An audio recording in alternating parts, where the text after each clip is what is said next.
Buenas noches. Pues bienvenidos a esta tercera jornada de la tarde. Sigue siendo para mí un placer, como con todos los ponentes, poder presentar hoy a Nicolás Olea, que será entrevistado por Carlos de Prada. Nicolás Olea es catedrático, es autor de su último libro, Libérate de los tóxicos. Será presentado un poquito más en profundidad por Carlos de Prada. Por mi parte, deciros, Carlos de Prada es periodista ambiental, es una de las personas que más años, yo creo, debe llevar trabajando en nuestro país porque se conozca toda esta problemática de los tóxicos. Lleva varios libros escritos, ha sido premiado Global 500 de la ONU, entre otros muchos premios y reconocimientos. Es responsable de Hogar Sin Tóxicos y FODESAM y lleva 30 años en el mundo de la comunicación, como os decía, de temas ecológicos, tanto en radio como en prensa y televisión. Entre sus muchos libros podemos destacar La epidemia química, Embarazos sin tóxicos, Infancia sin pesticidas, y así es pionero en la promoción y difusión de la producción ecológica. Colabora con numerosos periódicos y revistas en información general y también especializada. Bienvenidos a los dos, Nicolás y Carlos, que además ambos ya han coincidido en su trayectoria profesional y se conocen, y estoy segura que vamos a disfrutar de una bonita ponencia. Bienvenido, Carlos. Bienvenido, Nicolás. Un placer teneros en este congreso con nosotros. Buenas tardes. Buenas tardes. Espero Muy que buenas tardes. Ya se me escucha, ¿no? Carlos. Hola, Nicolás. No te vemos. Yo, por mi parte, os dejo. Sois ahora los protagonistas. Bienvenidos. Muy bien, muchas gracias. Gracias, Olga. Tienes que activar, Nicolás, la cámara, creo, ¿no? Está activada. Ah, sí, pues no Dependerá de... no te veo la imagen. Sí, es verdad que la cámara no está ahora mismo puesta. Debe ser de... Ahora. Ahora sí, Nicolás. Bienvenido, Perfecto. Nicolás, que me despido de ti, no te he visto. Gracias, Olga. Que vaya Muy muy bien. bien. Aquí nos dejas a los dos. Os Gracias. Muy bien, muy bien, muy bien.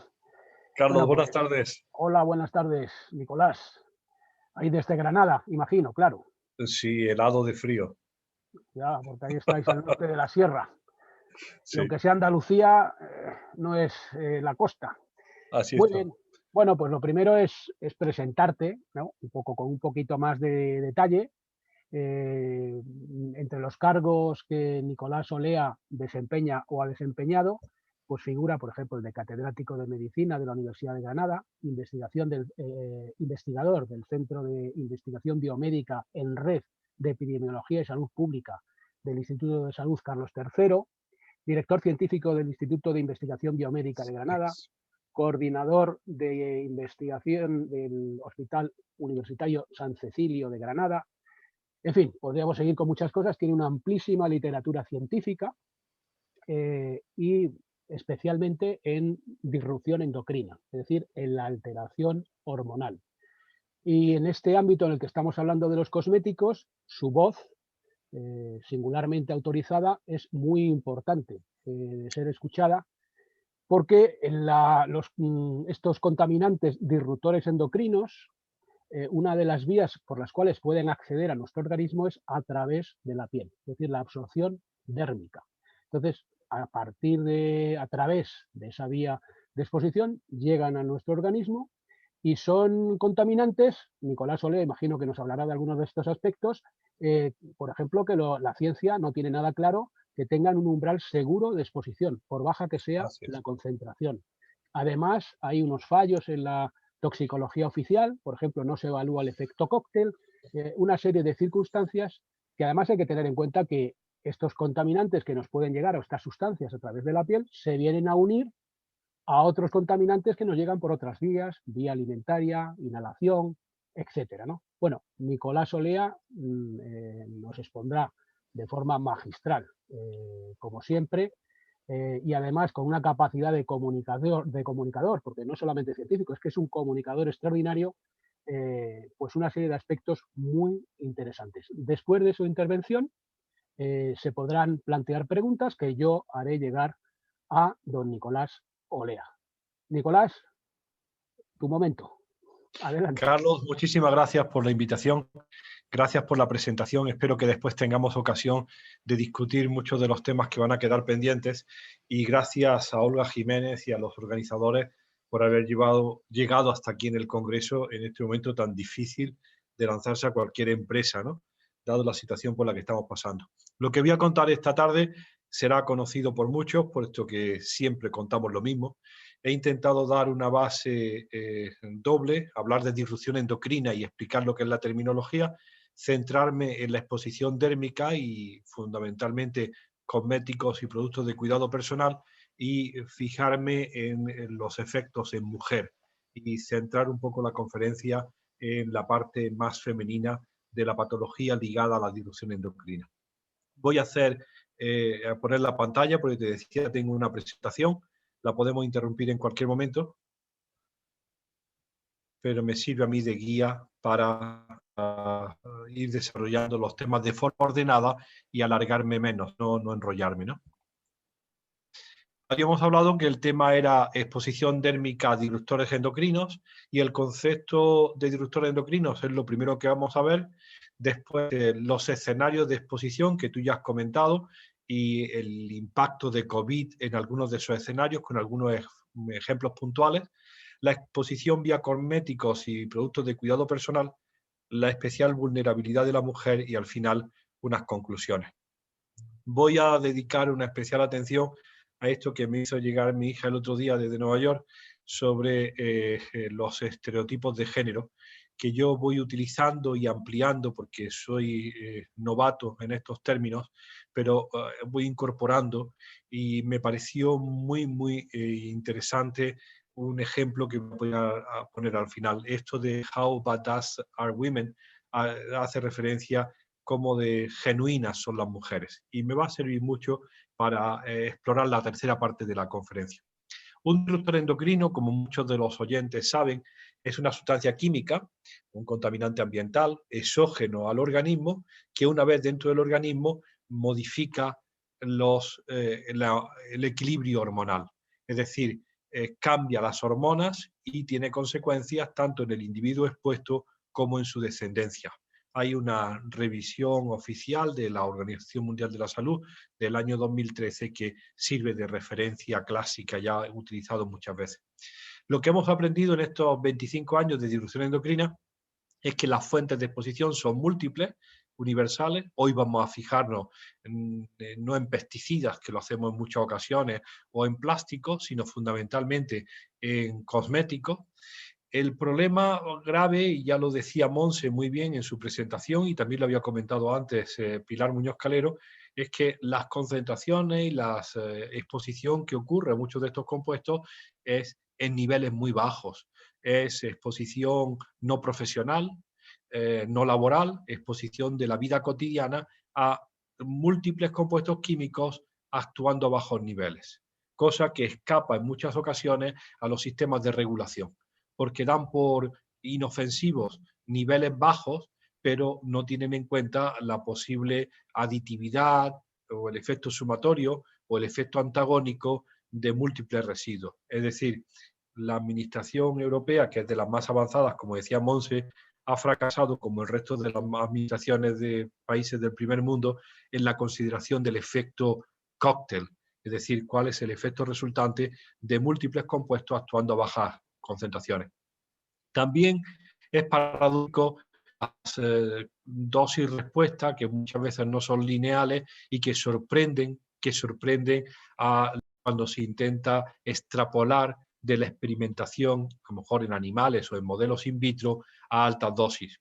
Y algo muy importante que la toxicología ha tenido que hacer frente en los últimos años es que quizá lo más claro es cuando ocurre la exposición. Se ha trabajado durante muchos años con un modelo del que pagaba la factura, el varón rico, blanco, del primer mundo, y uno de pronto descubre en el año 90 que además del varón existe la mujer. Y entonces tendrán que adaptar la toxicología a la vulnerabilidad de la mujer. Y en el año 2000 se encuentran que existen los niños, y los niños no son adultos bajitos, son otra fisiología completamente distinta. Pues esa ventana de exposición y lo que ha añadido ahora el individuo expuesto en sí mismo, sus circunstancias personales, condicionan enormemente cuál va a ser el resultado. Hoy se ha acuñado el término de esposoma, que está ganando espacio para definir el conjunto de exposiciones ambientales, físicas, químicas y de otros tipos que al final condicionan el devenir o la suerte del individuo en cuanto al riesgo de enfermedad.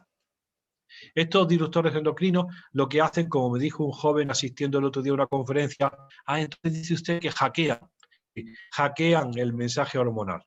Los órganos decidieron comunicarse con mensajeros químicos que conocemos como hormonas, la mama se comunica, el ovario con la mama a través del estrógeno, pues estos contaminantes químicos pueden interferir en ese mensaje y cualquier sistema hormonal puede estar afectado. Hoy leíamos en el trabajo que ya hay descritos 42 receptores nucleares, es decir, proteínas, moléculas que se unen a un mensajero y obligan o condicionan que el ADN de una célula exprese determinados genes, lo que tanto se habla hoy de epigenética. Pues bien, muchos de estos mensajes que se reciben en la célula para que su ADN exprese un gen están mediatizados por esos receptores nucleares y los mensajeros que son las hormonas.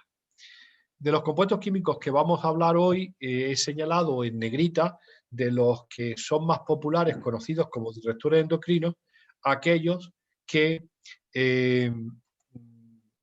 se mencionarán hoy pues porque son constituyentes o están relacionados con los cosméticos y los productos de cuidado personal. Y hablaremos de bisfenoles, de talatos, de los compuestos perfluorados, de parabenos y siliconas, ya se han mencionado aquí esta tarde, de filtros ultravioleta, benzofenonas, canfeno y cinamato, y los alquilfenoles. Es decir, hay toda una serie de compuestos clasificados arbitrariamente por familias químicas, aunque realmente el ser humano no entiende de familias químicas. Tiene un batiburrillo de todos ellos actuando como en un cóctel químico que tiene muchas veces consecuencias imprevisibles. En la segunda parte de la presentación es los escenarios de exposición y fundamentado en qué ocurre con COVID. Los escenarios de exposición, nosotros con interés didáctico en el libro de disrupción endocrina, pues los agrupamos en alimentación, bebida y agua, productos de cuidado personal, objetos de consumo, lo que se llama ahora tu casa, el interior de la casa, las actividades recreativas, la situación especial de la mujer esperando un hijo y los disruptores en el medio sanitario. Pues bien, están recogidos en el libro Libérate de tóxicos y hoy nos centraremos en exposición a cosméticos. Pero ¿qué ha pasado en 2020 con COVID? La crisis sanitaria, y es visible para todos, ha impuesto una nueva normalidad. Hemos hablado mucho de esto, el distanciamiento social, las medidas de protección individual, los EPIs tan populares, las mascarillas, la desinfección de personas y lugares, la seguridad de los alimentos, el superenvasado en plástico, los test y las vacunaciones masivas. Muchas de las propuestas que tú y yo veníamos haciendo, Carlos, ¿te acuerdas? A finales del año 19 y a primero del 20, todos estábamos ilusionados con el gran pacto verde europeo, la modificación de toda la normativa en Europa, biodiversidad, transporte, energía, agricultura e industria, preparándonos para el 2020 y 2030 y relacionado con el cambio climático, pues parecería que 2020 se lo ha comido, ¿no? Te pongo ejemplos, cierre de mercados de proximidad por el miedo a que nos contagiemos, ignorancia de los productos de temporada, incremento de los ultraprocesados, la comida preparada que recoges y te envían súper empaquetada, el aumento del plástico en el envasado, el abuso de los productos químicos, de tal manera que esto ya es una normalidad, ¿no?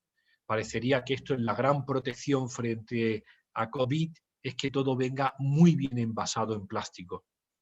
El envasado, el embalaje, lo que se llama el packaging, no solamente de alimentos, sino de productos de consumo, desde cosméticos hasta lo que sea, es el mayor contribuyente al consumo de plástico. El 7% del petróleo que se extrae en el mundo va para plásticos, ya.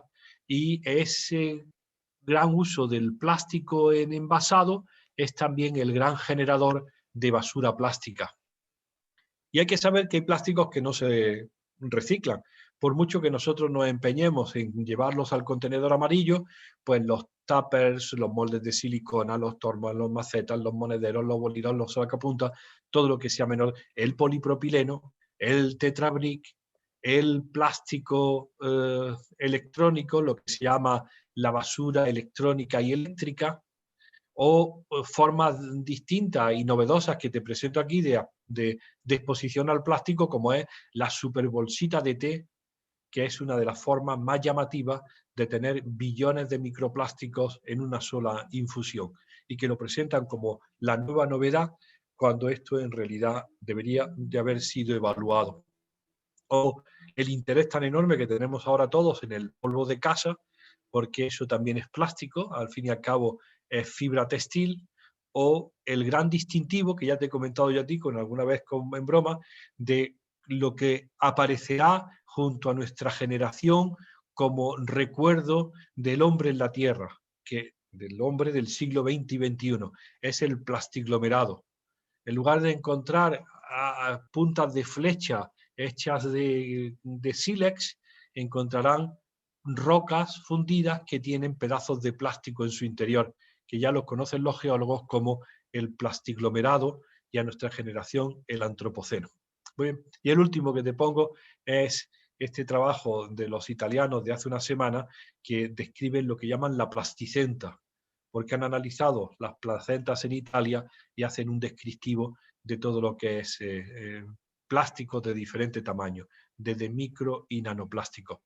Hay otra fuente de exposición a plástico muy preocupante, que es el hospital, y ya sabes que hemos investigado estos plásticos en los niños de cuidados intensivos pediátricos, y ya hemos dado pues la voz de alarma de que hay que procurar que hasta la asistencia sanitaria cuide de esto. Las medidas de protección individual y de mascarillas y EPIs han contribuido enormemente a nuestra exposición al plástico. Y cuando alguien le pregunta que esta mascarilla que llevamos todos, la más sencilla y la más económica y la que se cambia con facilidad, si es de algodón, si es de lino o es de papel, pues yo tengo que explicarle a la gente que es de polipropileno. ¿De acuerdo? Esta mascarilla tan inofensiva es de plástico número 5.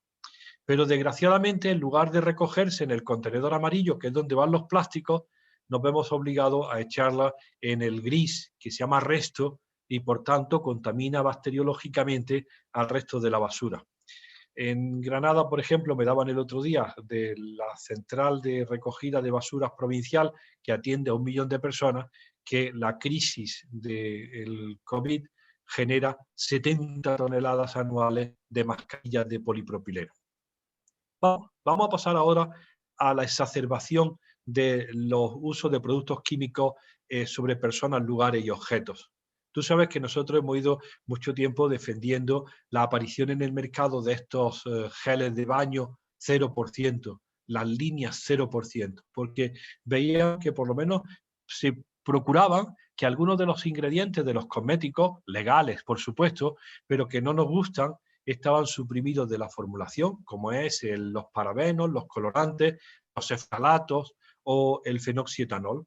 Porque lo ha dicho muy bien Montse Cutia, justo cuando ha mencionado Montsetanol, dice de seguridad muy dudosa, ¿de acuerdo? Todos queremos ponerle el cascabel, pero las pruebas todavía no son suficientemente convincentes. Muy bien, pues nosotros, como buenos compradores, vamos al supermercado y elegimos este 0% fenoxietanol. Y te voy a poner aquí el ejemplo del limpiamanos que me han puesto obligatorio en la puerta del hospital. Y te debo decir que el fenoxietanol está formulado a un máximo del 1% en cosméticos, excepto, si lo ves aquí, en el limpiamanos que tengo que limpiarme cada media hora, está al 2,5, al 2,1%. Es como algo así de si no quería café, toma 2 tazas. Y ahora uno va allí y dice, bueno, búscame un etanol al 70%, pero por favor que alguien formule lo que estás comprando sin este exceso de fenoxietanol que yo he procurado durante los últimos años que no estuviera en mi gel de baño. Bien, y por último, quería para acabar esta parte, pues sacar esta imagen que tú y yo hemos utilizado más de una vez de la posguerra, del pobre niña Rubita, tratándose con un aparato de pulverización de DDT para la lucha con los piojos, y una imagen muy similar que algunos nos dirán, pero ¿qué estáis haciendo? De esta persona con un traje EPI autoprotegido, polvoreando un compuesto complejo, porque tendrá, según dice la ley, etanol al 70%, pero toda la serie de aditivos que el fabricante le haya querido añadir, todo dentro de la ley, pero para que mejore y pueda subir la facturación, aplicándolos varias veces sobre las manos. Acuérdate que estos productos estaban diseñados para aplicarse y para lavarse los guantes cuando uno pasaba de un enfermo a otro. Y lo más conveniente era lavarse las manos con agua y jabón, que es lo que recomiendan los servicios de medicina preventiva, no enjuagarse con estos productos que hacen que aumente tu exposición a componentes extraños, ¿no? Las consecuencias es que la generación de residuos de plástico tiene una pésima gestión ambiental, pésima. Todos los EPIs y todos los mascarillas que contaminan la basura van, depende de la comunidad y la provincia, o a la trituración y a enterrarlos, o la incineración, y la ignorancia, de nuevo, de la susceptibilidad individual. Las reglas, Carlos, se han hecho generales para todos, grandes y chicos, flacos y gordos, varones y hembras, cuando tendría que evidenciarse que hay situaciones donde la exposición puede ser crítica.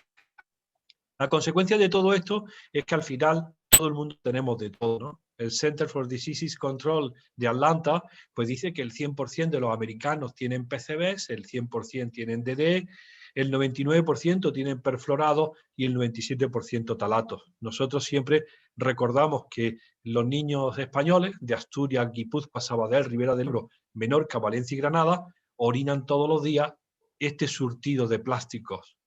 El grupo primero son talatos, los siguientes son parabenos, benzofenonas y los últimos son bisfenol A y triclosan. Muchos de ellos componentes de los cosméticos. Como yo me he empeñado en que esto lo tiene que saber la gente, voy diciendo por ahí de mala manera que los niños españoles me aman y la gente se disgusta mucho. Un día me dijo un padre, ¿y usted qué mea, doctor? Como muy airado, ¿no?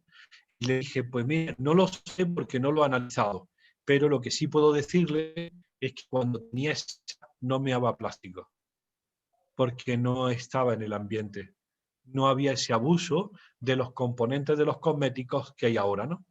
Ya sí lo sé. Afortunadamente, el 6 de diciembre del año 20 se presentaron mis resultados de la orina junto con la campaña Recero, y ahora sé que junto con Miquel Barceló, Karma Ruscalleda y otros ilustres, pues yo también soy un campeón orinando plásticos, y además, se lo digo a todos los que están escuchando, el campeón en el triclosan, ¿de acuerdo? He dado las cifras más altas de triclosan de toda la cohorte que se ha medido. Bueno, otros han dado los talatos y otros han dado los parabenos. El caso es que, ya sí puedo decir, yo también meo todos los días componentes de los cosméticos.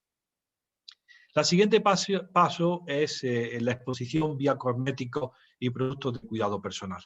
Y hace ya 21 años, la revista Environmental Perspective, cuando todavía esto era políticamente correcto, utilizaba a esta señorita que decía sexy para ella, para el niño podría ser un veneno.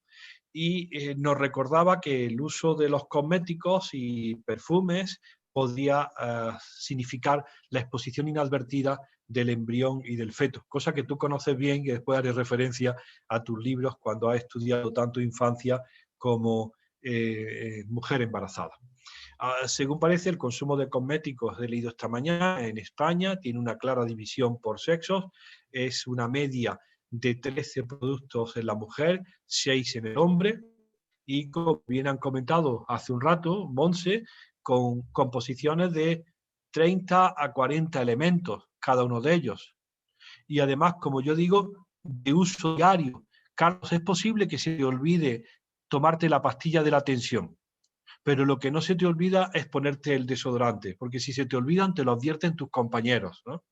Es decir, al final hay una dependencia del uso de estos compuestos de diario porque forman parte de nuestra forma de comunicarnos, ¿no? Pues al final es toda una serie de compuestos que tienen múltiples componentes y que el número es realmente elevado. Estás hablando de tratamiento del pelo, cremas solares, colonias y perfumes, jabones y champús, cuidado de uñas, resinas y pegamentos. Y esta es la lista más completa que tengo porque es la única que un gobierno, el gobierno danés, da como aceptada. Estos son, para los daneses, disruptores endocrinos utilizados en los cosméticos, claramente disruptores endocrinos. ¿De acuerdo? Habrá más, pero este grupo completo, que ahora lo vamos a ver por partes, de los eftalatos, el bisfenol A, el nonilfenol, las dimeticonas o las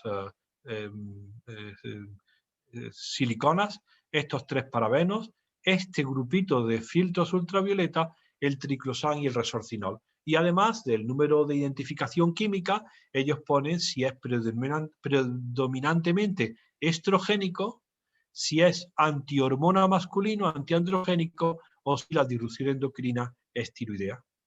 Como muy bien decía Monse, es posible, si uno tiene agudeza visual de un niño de 7 años, leer la composición de los ingredientes en la clasificación INCI obligatoria en todos los envases. Le advierto a algunos que cuando aparece esto en un envase, significa que tiene tantos componentes que no cabe.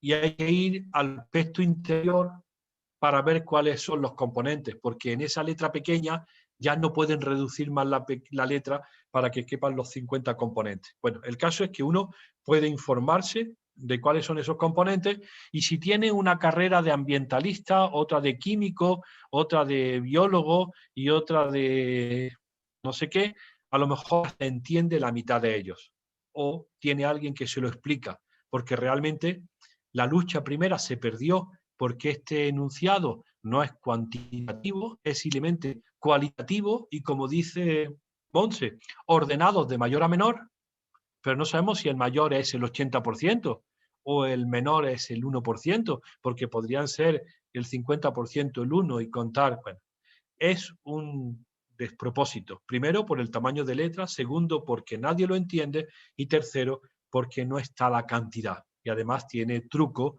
con esas palabras que enmascaran aquello que el fabricante no quiere comunicar para no ser imitado. Y la administración se lo permite, que aparece bajo el nombre de parfum o fragrance. Pues bien, después de todo eso, lo que sabemos es que hay algunas aplicaciones que ayudan a leer. Yo leí antes con Ingrid, también está Healthy Living, Abuit o Yuka, que dicen, bueno, tiene esta composición o tiene la otra y te va dando claves cuando con tu móvil aplicas sobre el código de barra o sobre la composición. Los eftalatos, que ahora voy a dedicar 5 minutos a hablar de ellos, pues forman parte del cosmético, pero también de la fragancia y de los esmaltes de uñas y además están en muchas ocasiones en medicinas, en muchas medicinas que tienen como excipiente algunos ftalatos. Están asociados con endometriosis, pubertad precoz, con alteraciones del órgano reproductivo, con infertilidad, con alteraciones de comportamiento, con el tiroides. Sabemos que están, a ver aquí, en la orina de todos los niños españoles y en sus madres embarazadas. Como este estudio está hecho, siempre lo digo, en la cohorte Infancia y Medio Ambiente, Asturias, Guipúzcoa, Sabadell, Ribera del Ebro, Valencia, Menorca y Granada, a alguien le pareció excesivamente periférico y se repitió en Madrid y se midió en Talavera de la Reina y en Madrid y se midieron los ftalatos y sus metabolitos y se asociaron que el 96% de los niños y sus padres orinan todos los días ftalatos, algunos relacionados con la ingesta de determinados alimentos y otros con los productos de cuidado personal y otros con el suelo de plástico, con el PVC. Lo que nos sacó los colores esta información era que colocó a España en el tope máximo de presencia de talatos en toda la Unión Europea. Junto con Polonia, los niños españoles son los que más ftalatos orinan. Y se hicieron averiguaciones y parece que, como se ha comentado antes, estaba relacionado con la desnaturalización del alcohol. Los parabenos tienen mucha historia porque unos se utilizan todavía en uso alimentario, otros están prohibidos. Dinamarca empezó prohibiendo algunos de los isómeros, Europa se ha unido. Son conservantes en alimentos y objetos de consumo y son muy habituales como biocidas. De hecho, ahora están apareciendo en las mascarillas. Hay mascarillas que dicen mascarilla para COVID biocida. Pues tememos que se está utilizando los parabenos como biocida en las mascarillas sin que nadie lo declare. Los parabenos están en la placenta, los parabenos están asociados en los primeros estudios hace ya años con el cáncer de mama y, por supuesto, están en el 100% de la orina de los niños españoles. Si los niños españoles orinan todos los días parabenos. En algunas ocasiones se han suprimido, y os vuelvo otra vez a la referencia de los 0%, en donde se suprimían talatos y parabenos de forma voluntaria por el propio fabricante. En un trabajo nuestro aparecido hace un mes y medio, el grupo ha vuelto a asociar los niveles de parabenos y benzofenonas en orina y el riesgo de endometriosis, una enfermedad importante que causa mucho dolor y mucha preocupación porque se une a infertilidad y que tiene una presencia cada vez más creciente. Los filtros ultravioletas son un enorme contencioso. Nosotros llevamos años denunciando que este grupo de familias, los cinamatos, los canfores y la benzofenona, tienen actividad hormonal estrogénica. Se utilizan en las cremas solares, pero en muchos otros cosméticos. Hay situaciones tan curiosas como utilizar filtros ultravioleta en cremas de noche. Y dice, ¿para qué habrán formulado un filtro ultravioleta para una crema nocturna? Pero bueno, ahí están porque son buenos componentes, ¿no? Tienen efectos sobre el desarrollo y la reproducción y sobre el tiroides. Aquí están los dos más conocidos, el canfor y el cinamato. Desde hace bastantes años, desde 2004, se publicó que en individuos sanos, jóvenes, la aplicación dermatológica de los filtros ultravioleta producía alteraciones en los patrones de las hormonas reproductivas. Hay miles de ejemplos. El otro día me llaman que en Doñana hay un problema con los huevos de la cigüeña porque tienen incorporado en su interior los embriones el filtro ultravioleta. Y muestran los biólogos y zoólogos que no viene de la contaminación externa, sino del interior del cuerpo de la cigüeña cuando está preparando el embrión dentro del huevo. Y me dicen que qué pienso. Y le digo, pues mire usted, no sé nada de cigüeña, pero ¿sabe usted que todas las madres tienen filtro ultravioleta en la orina y que los niños españoles mean filtro ultravioleta? Y la periodista vuelve otra vez, ¿pero qué piensa usted de la cigüeña? Digo, pues no sé nada de la cigüeña, pero eso que usted me está describiendo en la cigüeña y en los huevos ocurre en la especie humana. Bueno, no quiso sacar la especie humana, pero ahí se quedó. El otro día se nos acercan unos dermatólogos de Madrid porque están muy preocupados por esta enfermedad que se llama la alopecia frontal necrosante. Yo no he oído nunca hablar de ella. El doctor Sacedi Corralo, y hacen un estudio de por qué ese grupo de mujeres está perdiendo el pelo sobre las sienes y en la parte frontal. Las peluqueras y los están preocupadas porque ven cada vez a más pacientes con esto. Hacen un estudio completo internacional para ver factores de riesgo y después de revisar las personas que tienen esto, enuncian que entre los factores de riesgo hay algunas comorbilidades como tener rosácea o hipotiroidismo, pero fíjate, lo he señalado aquí, el uso de cremas solares con factores, con componente ultravioleta. Y le decimos, pues mira, quizá habrá que empezar a ver cómo se usa o cómo se abusa de ese tipo de crema y nosotros te podemos medir, se lo hemos ofrecido, pues la presencia de esos compuestos en orina, a sabiendas que seguro que salen positivamente porque está en la sangre y en la orina de todos los individuos. Estos filtros ultravioleta están en la orina, aquí está la benzofenona 3 de los niños españoles, y dejo para final triclosan y resorcinol, porque yo soy el campeón del triclosan y que después de haber sido el que más mi triclosan mea de Europa, he descubierto que era mi adherencia a una determinada marca de desodorante que llevaba utilizando durante años porque tenía, no sé por qué lo utilizaba tanto. El caso es que dejo para el final siliconas, porque me preguntan mucho que qué pasa de las siliconas. Las siliconas es reinventar la historia del carbono, pero con el silicio, y están prohibidas por la Unión Europea. Se han prohibido su presencia en más del 0,1%, la dimeticona D4, D5 y D6, y yo pensaba, porque son estrogénicas, porque interfieren sobre los niveles hormonales. No, me equivoco. Están por su enorme impacto ambiental. Dices, pero ¿no te das cuenta que el impacto ambiental es lo mismo que decir el impacto sobre salud humana? Que nosotros somos también ese ambiente. Esto le gusta separar los peces y las aves de los seres humanos. La última parte de la presentación, y en un minuto, si me dejas, Carlos, es la vulnerabilidad de la mujer. Yo sé que me estoy metiendo en camisa de 11 varas, pero creo que es importante. Eso recuerde cuáles son los efectos para la salud de la exposición a estos disruptores endocrinos derivados de los cosméticos, pues aparecen problemas tiroideos, diabetes y obesidad en el hombre y en la mujer, infertilidad, bajo contagio espermático o endometriosis en la mujer, problemas en el embrión y en el feto en la mujer embarazada, y en el niño y la niña, bajo desarrollo intelectual, autismo, déficit de atención, obesidad, incluso pubertad precoz, sobre todo en las niñas. Aquí está la lista de enfermedades que nosotros hemos ido estudiando con diferentes proyectos en mujer. Precocidad en el desarrollo sexual en la niña, endometriosis, tumores uterinos, problemas ováricos, infertilidad y subfertilidad, cáncer de mama. En la mujer y en el hombre, pues sensibilidad química múltiple, que comentaba hace un minuto Pilar, con una referencia 8 mujeres por cada hombre, hipofunción tiroidea, 19 mujeres por cada hombre, hipovitaminosis D, 2 mujeres por cada hombre, obesidad, esto más establecido.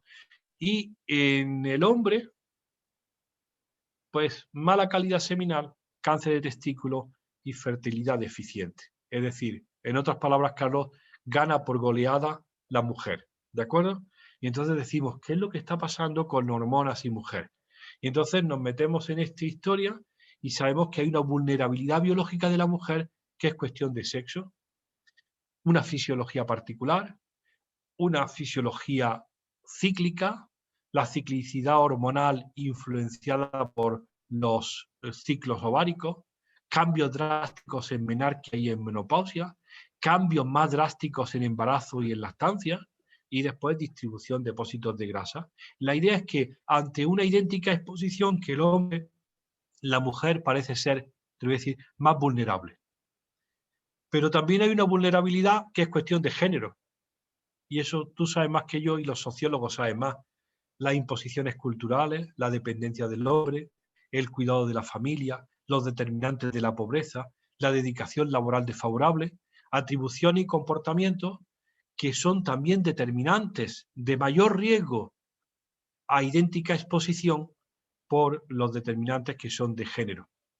Entonces hemos intentado definir qué son estas enfermedades de mujeres y ver si disrupción endocrina es fundamentalmente una enfermedad de mujeres. Y encajan muchas cosas, porque las enfermedades de mujeres se caracterizan por la falta de credibilidad. ¿De acuerdo? Tienes que ser más convincente para que te crean. La falta de información. Siempre hay alguien que decide por ti. Te podría poner ejemplos, pero a la mujer siempre hay alguien, una ginecóloga, un internista, que decide porque tú no vas a ser capaz de entender claramente ¿qué es lo que te estoy recomendando? La frecuencia de hipermedicación y un larguísimo peregrinaje con las consultas médicas. Porque los síntomas de las mujeres, Carlos, son inespecíficos, variables, erráticos, son enfermedades de mujeres, los habituales de las mujeres. Si no, es que te dicen que no te dolerá tanto, porque muchas veces dicen que son una expresión exagerada del dolor, o son fingidoras, o incluso, como se trató durante mucho tiempo, de histérica. Te puedo, cada vez que cuento esto y la gente comenta, pues ejemplos, ¿no? Le pueden decir a una mujer que va con una sintomatología de sensibilidad química múltiple, mire, es que aquí no nos creemos eso. O la mujer que toma una actitud valiente y no quiere que le den un diagnóstico de su problema ginecológico mientras la están explorando, sino prefiere ponerse de pie, vestirse y sentada en una mesa a la misma altura que su ginecóloga, que le dé las explicaciones de su problema para no estar indefensa, pues que esa actitud de Wonder Woman en muchas ocasiones acarrea conflictos.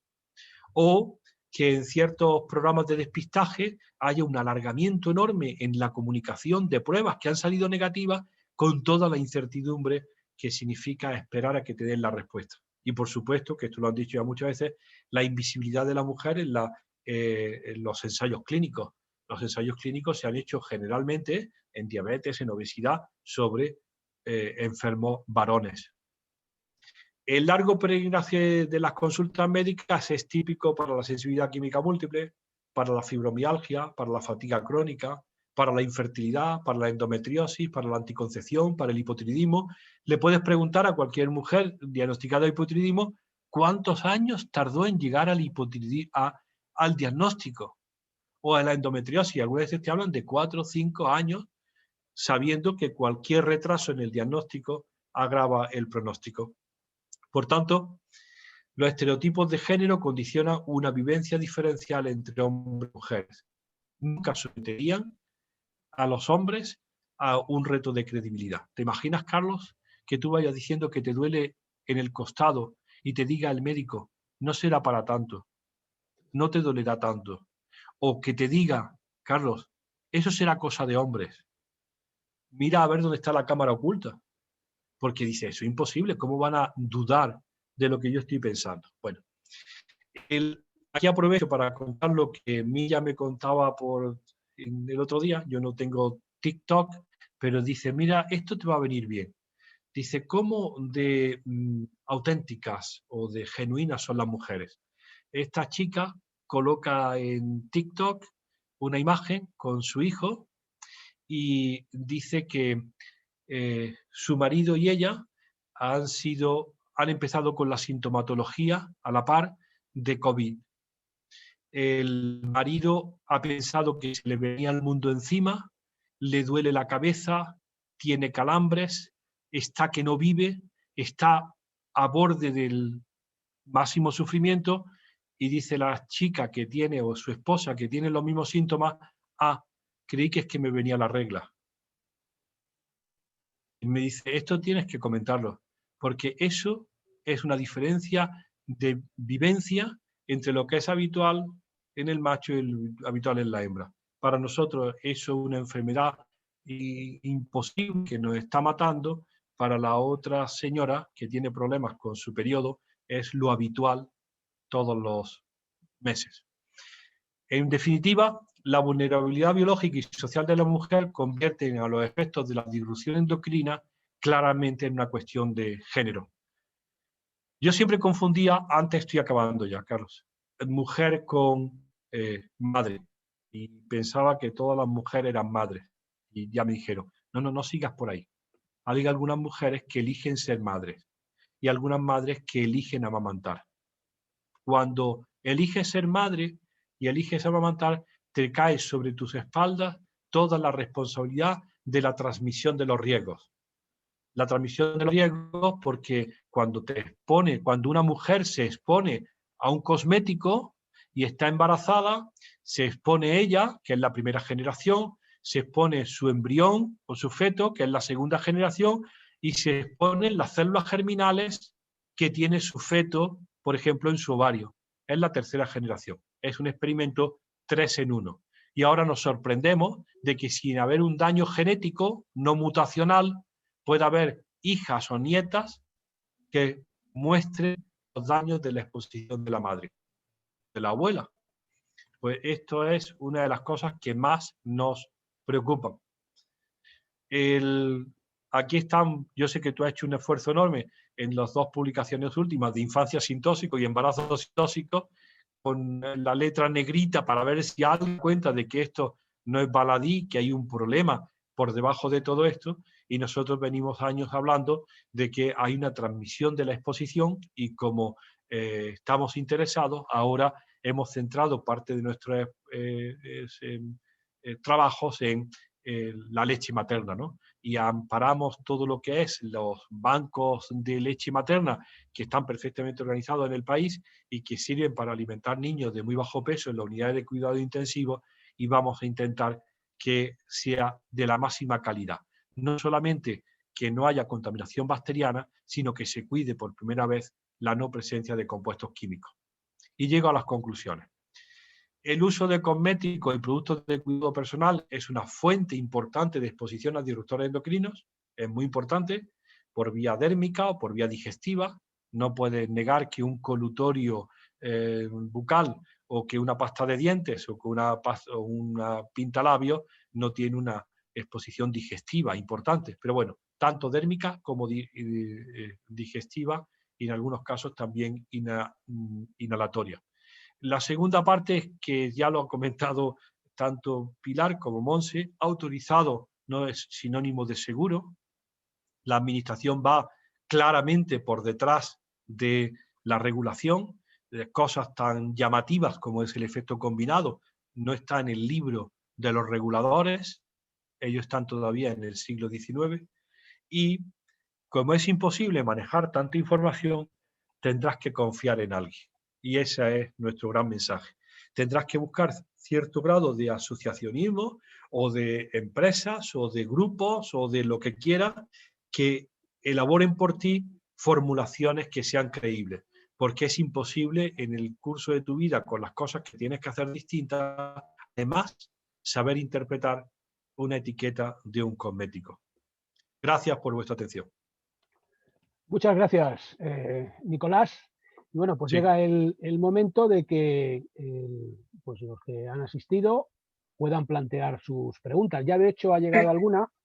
Una persona pregunta sobre el tema del tiroides, que es muy Sí. importante y que además pues no solamente tóxicos o sustancias contaminantes que puede haber en cosméticos, sino también, por ejemplo, en pesticidas, etcétera, pueden afectar al tiroides. Y es muy importante, no solamente por el efecto de la mujer, también incluso en el desarrollo del niño, ¿no? Te preguntan qué se puede hacer para reducir la exposición a tóxicos que puedan afectar al tiroides. Pues mira, es muy interesante porque realmente patología tiroidea se está diagnosticando cada vez más. Te lo he comentado alguna vez, la hormona tiroidea es la hormona con receta más vendida en España. Parecería que hay 700.000 casos nuevos de hipotiroidismo.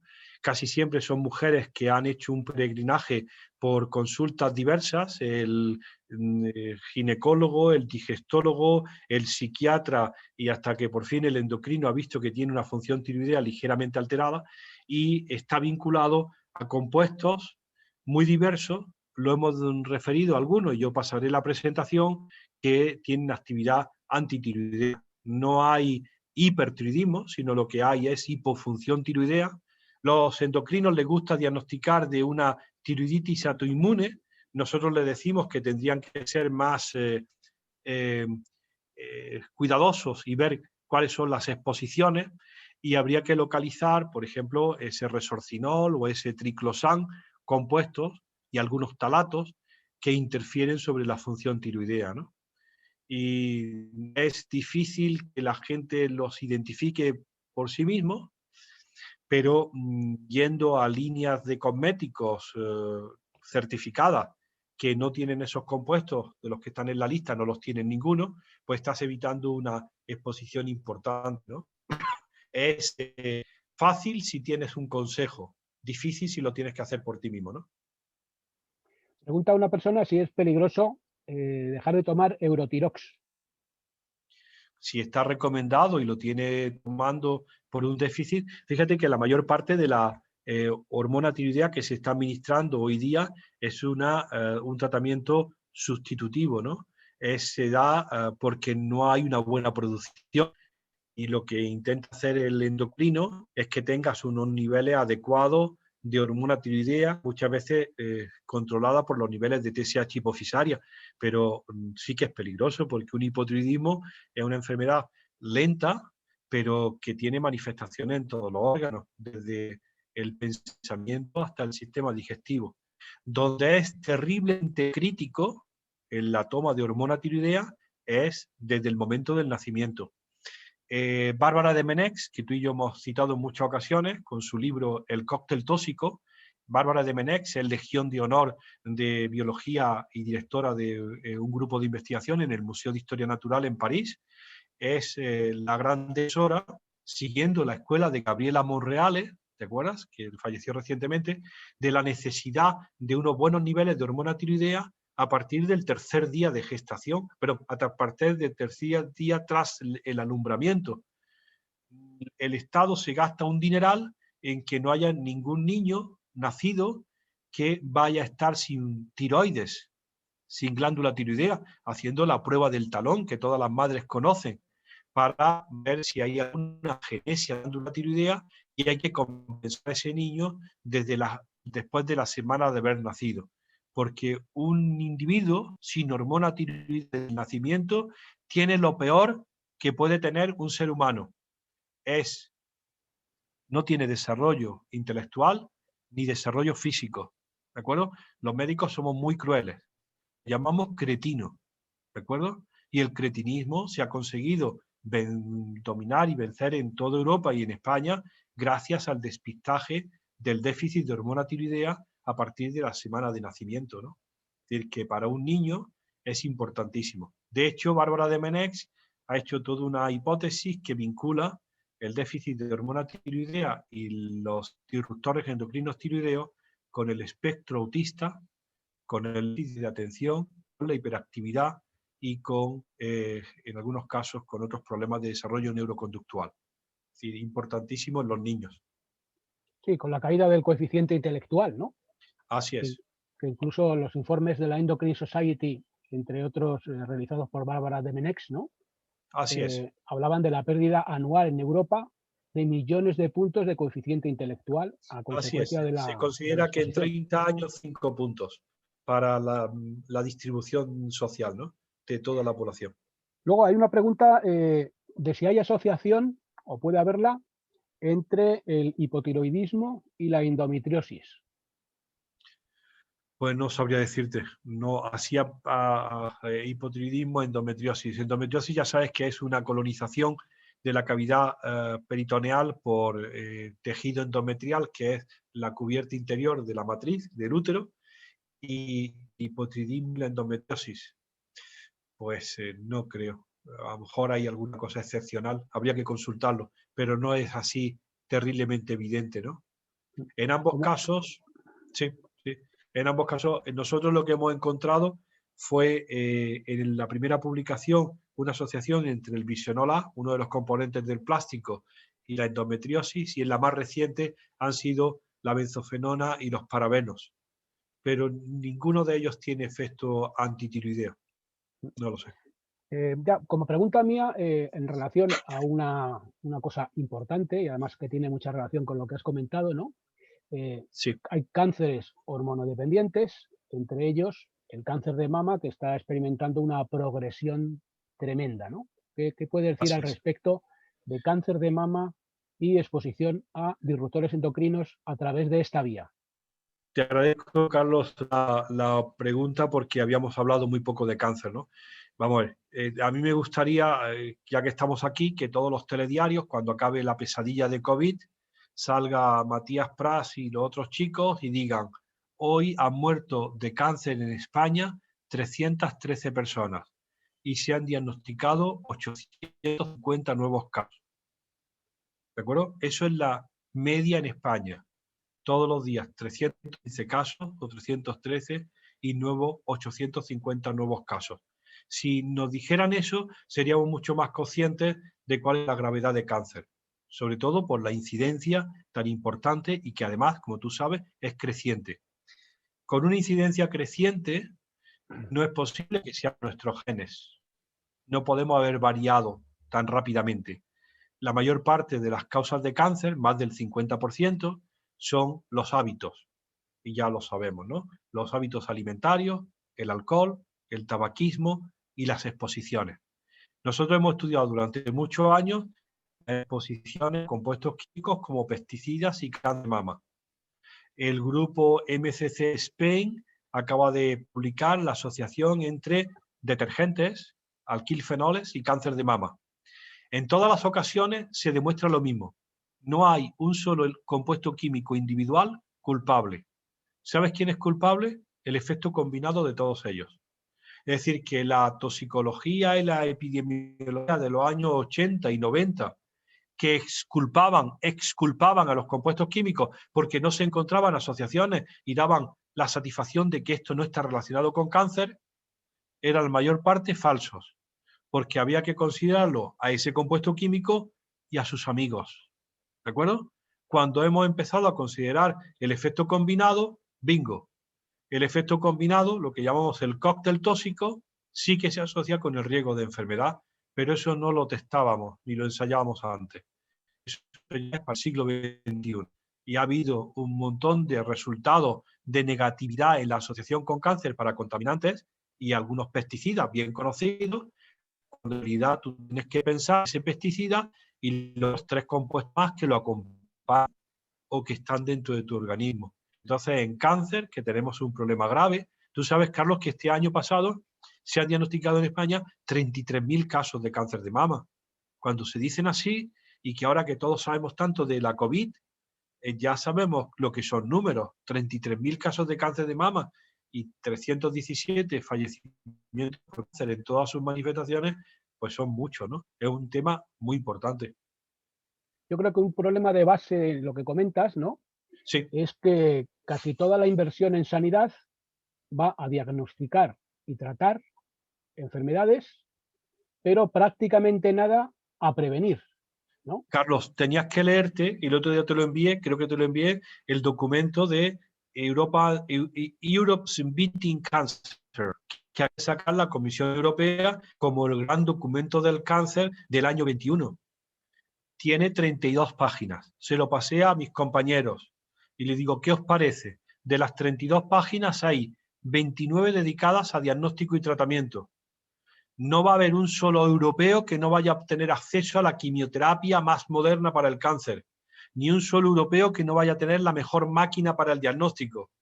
Y le pregunto, pero ¿y recomendaciones para no tenerlo? Absténgase de exponerse a los carcinógenos. Dice, pero chicos, si los carcinógenos es una lista reducida de compuestos malditos, ¿dónde están el resto de compuestos no clasificados como carcinógenos que están en tu día a día? Una mención perdida sin negrita, a ti que te gustan las negritas, sin negrita en la página 31. Dice, no, hombre, no. Tú no puedes hacer en el año 2021 unas recomendaciones para los próximos años de cáncer que están centradas, como tú muy bien has dicho, en el diagnóstico y en el tratamiento. Hombre, empieza a hablar de dieta, empieza a hablar de contaminantes, empieza a hablar de sol, empieza a hablar de actividad física. No queremos que nos curen el pelo, que queremos tenerlo. Hay que decirle a la administración, no me compren más máquinas buenas, dime qué hago para no tener cáncer. Un aspecto también muy importante, porque claro, los efectos, que es otra cosa que la toxicología oficial no ha considerado adecuadamente, se han centrado, por ejemplo, mucho en adultos, pero no en criaturas en desarrollo, ¿no? Es el de las mujeres embarazadas. ¿Qué se les puede decir en especial a las mujeres embarazadas en relación a esta exposición a través de esta vía y también de otras, ¿no? Porque claro, no es lo mismo exponerse en un momento de la vida que en otros momentos. Absolutamente. Yo creo que es un problema muy grave porque hablar, mira, el Colegio de Obstetras y Ginecólogos norteamericano, escribió un artículo sobre recomendaciones que el obstetra medio daba a la mujer embarazada para cuidados higiénicos, ¿no? Y entonces, a lo más comprometido que se mencionaba, aparte de los suplementos en positivo, era el tabaquismo. Y ya como muy avanzado el uso del cinturón de seguridad, sabes que es voluntario en Estados Unidos, en el coche. Pero ya cuántos del colegio hablaba de acción química a cosméticos menos del 7%. Es decir, no estaba en las recomendaciones. Y cuando le preguntan a los obstetras famosos por qué no dan recomendaciones, agárrate, Carlos, porque van a crear mucha angustia en la mujer si le comunican toda esa información. De nuevo, otra vez, a esa posición paternalista, el patriarcado machista, de crear angustia, más angustia que tienen de verte a ti. Van a crear angustia si le das una información veraz. Dice, no, hombre, tienes que empezar a dar recomendaciones porque el obstetra y el ginecólogo y el médico de cabecera son tus referentes. ¿A quién le va a preguntar todo esto? Al ambientalista de cabecera, si tú no lo has dado, tendrás que preguntarle a tu médico de cabecera qué piensa de esto que estamos nosotros hablando aquí. Y si tiene una sospecha razonable de que puede ser un problema y además es prevenible y además, Carlos, no cuesta nada, porque te va a costar menos, pues empieza a darlo. Pero hay una actitud, como tú lo has dicho muy bien, en tu libro lo consideras, tan paternalista frente a mujer y embarazo, que por un lado es la gran responsabilidad que se le echa porque tiene que mantener al individuo y a la tribu, y además no se le puede perturbar, no saber gestionar la información. Bueno, habrá que hacer algo. Hay una mujer embarazada que pregunta que dónde podría obtener información sobre el tema del embarazo y los tóxicos. Está mal que Tú yo tienes diga... un libro que se llama Carlos de Prada, El embarazo y los tóxicos, y Sí, yo tengo embarazo. otro que se llama Libérate de tóxicos. Es decir, estamos todos en lo mismo. Venga a escribir información a ver si alguien se lo lee, ¿no? Y si no, que se apunten al segundo congreso de la piel. Ahora que Olga nos ve. Gracias a los dos. Os quedan preguntas en el tintero, pero estaréis conscientes de que la densidad ha merecido la pena. Yo, por mi parte, absolutamente agradecida, comparto plenamente tu visión de la medicina preventiva y ojalá desarrollemos esa actitud crítica, nos inquietemos en el buen sentido y empecemos a practicar prevención. Yo por mi parte os agradezco mucho a los dos, creo que habéis sido una fuente reveladora de información y a partir de aquí animo muchísimo a leer. Yo por mi parte ya tengo leído el libro de Nicolás Olea y ahora voy a arrancar con mi nuevo descubrimiento, que es Carlos de Prada, así que seguiré estudiando. Pues muchas gracias a los dos y gracias por estar aquí. Olga, a ti por haber llegado hasta aquí el jueves y esta semana de maratón, pero gracias por haber puesto esto en marcha y en orden. Igualmente, muchas gracias. Gracias. Muchas gracias. Muchas gracias a todos y también a los que han asistido. Mañana, veis que hoy ha sido inquietante, pero mañana cerramos con una visión muy constructiva, eso que decía Nicolás de los componentes saludables. Mañana vamos a cerrar la jornada con todo aquello que es saludable y cómo usar la piel para desintoxicar el cuerpo con el sistema de Ayurveda, que es la medicina tradicional india. Entonces yo creo que va a ser un cierre muy constructivo. Muy bien, nos vemos mañana, Olga. Muchísimas gracias. Un beso. Gracias a vosotros. Un abrazo. Hasta luego.